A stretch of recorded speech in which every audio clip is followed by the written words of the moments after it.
Coming up on today's episode of the AMA Drone Report. AMA update on FAA remote ID proposal. Approval for flights over 400 feet at AMA fixed sites. And a squadron of drones makes night flights over Colorado and Nebraska.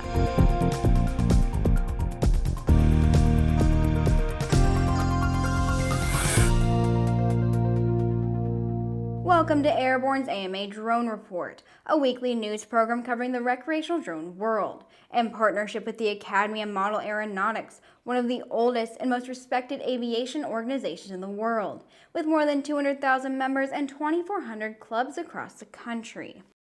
I'm Sophie Herlock. Last week, the FAA released its proposed rule on remote identification, which would require remote ID of unmanned aircraft systems to address safety, national security, and law enforcement concerns regarding further integration of UAS into the national airspace, while also enabling greater operation capabilities.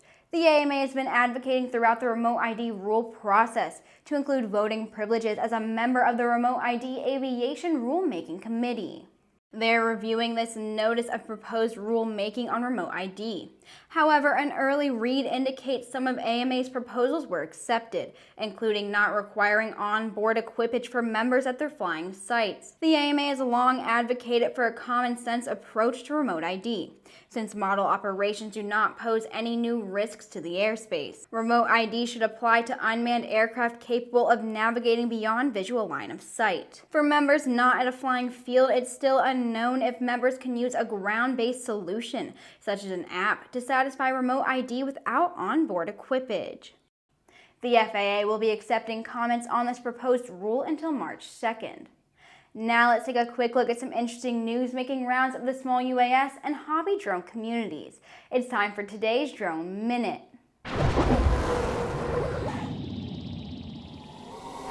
DJI is reviewing the remote ID proposal from the FAA. The company has long been an advocate for a remote identification system that would provide safety, security, and accountability for authorities. The FAA proposal outlines its own approach to identify airborne drones, which DJI believes to be a major step towards integrating drones into everyday life. AUVSI has welcomed the FAA's Remote ID NPRM, but they have not yet taken a stand on the proposal. AUVSI has long called for the establishment and implementation of these standards, which they believe will increase safety and security while also advancing the UAS industry. While they're still reviewing the details of the proposed rule, AUVSI is pleased the FAA is finally moving forward with rulemaking for remote ID standards after 4 delays. The NBAA has also commented on the proposed regulations.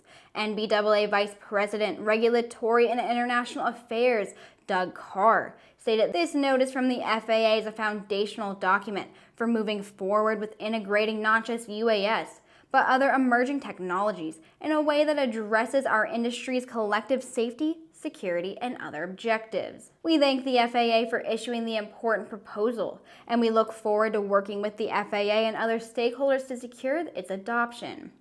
Last week, the AMA Government Affairs team had a meeting with FAA Deputy Administrator Dan Elwell to discuss the new regulations on recreational UAS that are negatively impacting the model aviation hobby. This meeting was an important milestone as the agency implements Section 349 of the FAA Reauthorization Act of 2018. The most pressing issue facing modelers right now is the FAA's policy to limit modelers to a 400-foot altitude limit in controlled airspace. Based on the meeting, the AMA hopes for a likely solution to the issue soon. We'll be right back with the rest of the news.